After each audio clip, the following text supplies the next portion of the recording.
Hey Artnerds! Today we are taking a look at something a little bit unusual in terms of watercolor for this channel. We're taking a look at the ArtGraf Viarco Tailor shape water-soluble watercolors. Now you guys have probably seen these elsewhere, but I thought they just seemed so neat, and I picked up the terracotta one a few years ago and now I can't seem to find it. But they had a primary color set, and I was really curious to see if these could also be used for just general watercolor use. So I picked up a set from David Art Supply in Metairie, Louisiana, way back when, and now I'm just finally getting around to it. I know, I'm so pokey. So for those of you who are not familiar with David Art Supply, if you live in the Louisiana area, you should go and make a pilgrimage. You should go check it out. It's a really cool locally owned art supply store in Metairie, Louisiana, and we really don't have too many of those, so do try to support local. And I paid $30 for this 3-color set, and these are much larger than your average pan. And these are actually made by a Portuguese pencil factory. These were originally like Tailor's chalks intended to be applied to fabric.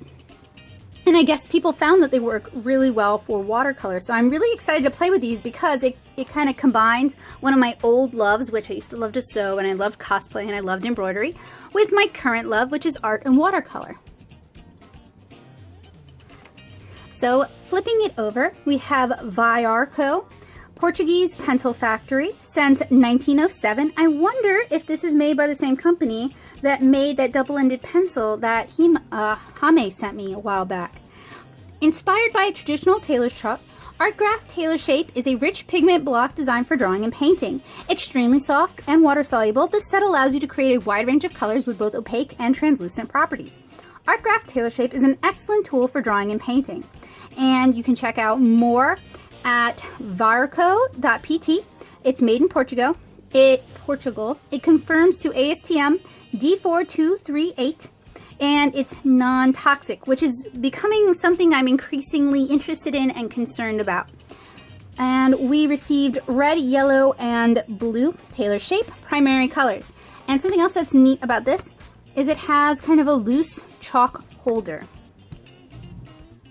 So in the past, I've reviewed a few other block type, pigment stone type watercolors. I think they're very interesting, and it's not something I review too frequently, but I have reviewed them in the past.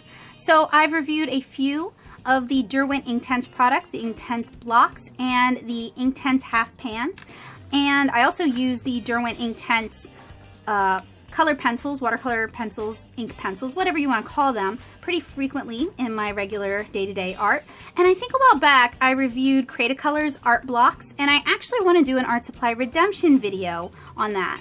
So the packaging is reusable but fairly minimal, and I'm just having trouble getting into it because I don't want to cut into the cork. And what's nice about cork is it's a very easily renewable resource, and it's quite attractive. So this is plastic shrink wrapped. Goodbye, price tag. That's how you guys know I paid for it. And once we remove the outer coating, we have a simple plastic sleeve, and inside we have cork, and then in the cork are our 3 ArtGraf. Oh, it's already getting on my fingers, and that's because I was out walking today. So you guys also know on this channel I don't like things that get on my hands, because in my experience things that get on my hands get all over everything else. But I do love when people make watercolors in other formats that may be more accessible for other people to use. So these may be more accessible for someone who perhaps can no longer hold a watercolor pencil or finds them uncomfortable to hold. So for today's unbox and swatch video, I want to demonstrate these in a couple of different ways. I want to try applying them directly to paper, and I also want to try picking the pigment up using a soft brush.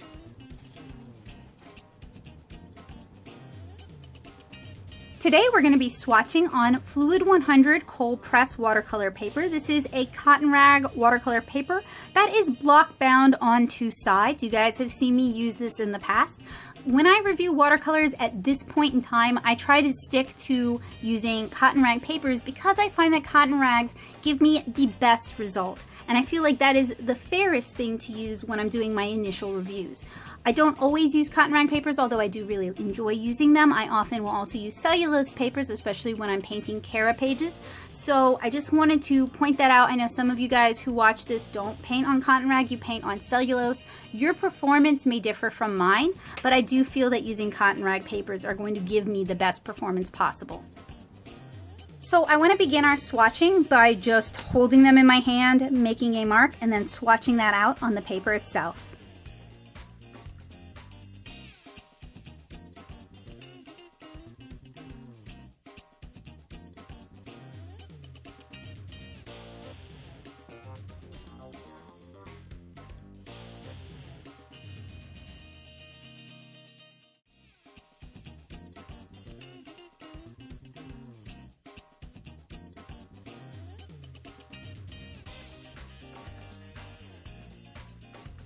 So direct application using the little stones themselves, I've noticed that they are very soft and almost greasy in the hand. I'm almost a little bit afraid that they're going to melt. So I wonder if the binder might be something different than gum arabic. There is very rich pigment delivery, and that's probably because these are somewhat soft. I'm also a little bit concerned that these might melt if it got too hot in the room. And I also noticed that these can be smeared by hand, and then you can reactivate that. So you could theoretically use something like a blending stump to blend out some of the color and get a softer transition if you were working directly from the bricks. So next, what I want to do is I'm going to do all of my direct work from the brick stuff first, because once I wet these, I'm not going to be able to do anything with the bricks themselves until they fully dried. So I'm going to do a little color wheel right here to kind of see how well these blend into each other.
Alright, so when using these, I noticed that these will definitely melt in my hand, and then they got on my keyboard as I was typing the notes that I'm reading to you guys, and that's why I kept showing you guys my hands. I also ended up kind of cross-contaminating some of these colors because they are so soft and kind of melty. They are very blendable, both wet and dry, so this softness is good in some aspects because it lets you put down a lot of really rich color. And the blue is great for mixing greens, but it is not very good for mixing purples. Now, I know they have more colors available, and I'll have all that information for you guys at the end of the video, but this is sold as kind of like their primary mixing set, so that's kind of what I wanted to go with. It's just kind of a middle-of-the-road blue. For a 3-color set like this, a primary color set, I can't really recommend something that would have worked better, because if you used a warmer blue, then your greens mixed with yellow would look strange. So I'm going to let this dry, and then we're going to swatch these directly from the little pans. So now that these watercolors have dried, I'm going to try and blend or smear them using my finger. They seem pretty stable once you've activated them using water.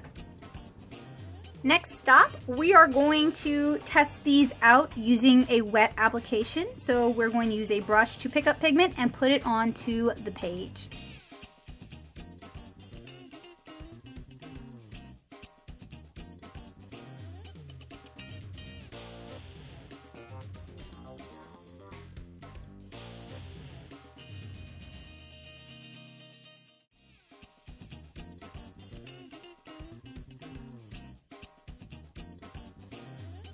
Next, we're going to do some wet into wet color blending using a color wheel and then layering color.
Alright guys, so while I was waiting for these to dry, I did my research. I promised you guys I would.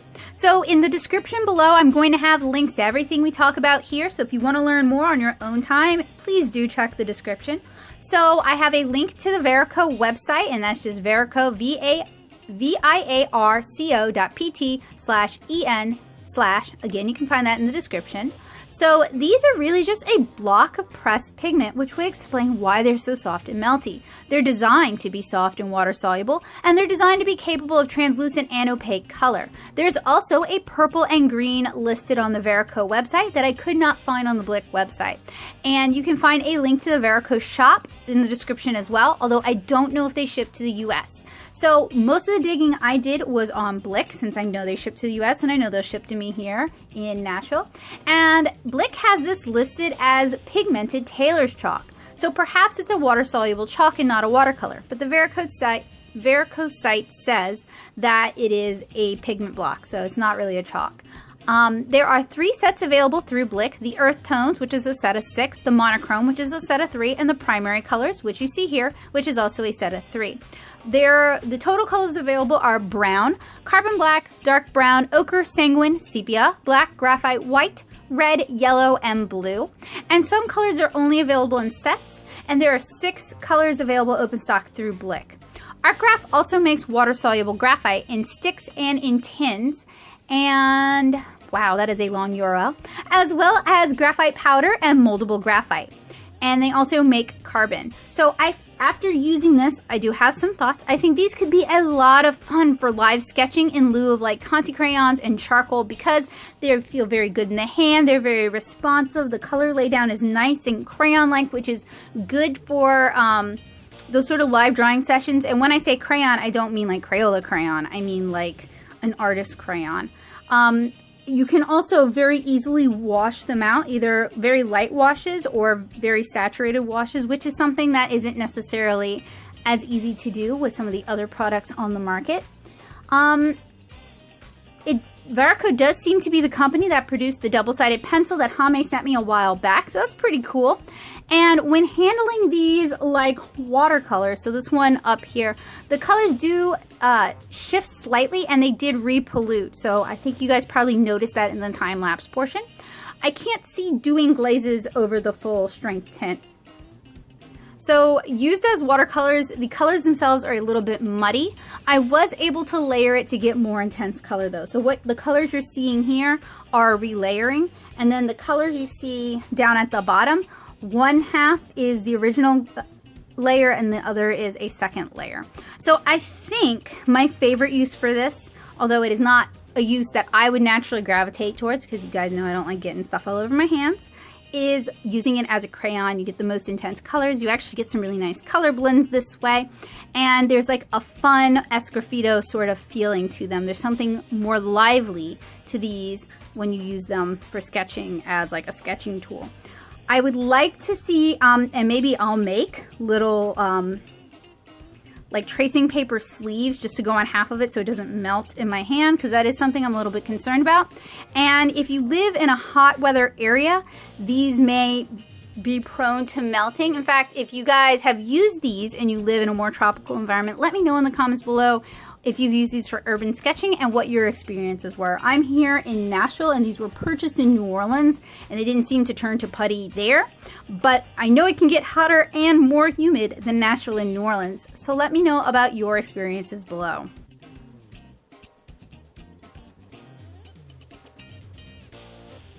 Thank you guys so much for joining me for the unbox and swatch for these ArtGraf Tailor chalk, Tailor shape, water soluble somethings. Sorry, I'm not really sure what to call them. They are really neat and they're a little bit different than what we typically see when we see watercolor. And I really look forward to putting these to the Natosoup Studio field test and comparing them against Derwent Inktense sticks or Inktense blocks and the Create-A-Color blocks. So please keep an eye out for that. It'll be really fun to see how those compare. The Create-A-Color blocks are also designed to be used in hand or with a brush, and I'm wondering, because they kind of came out at the same time, I'm wondering if they were inspired by these.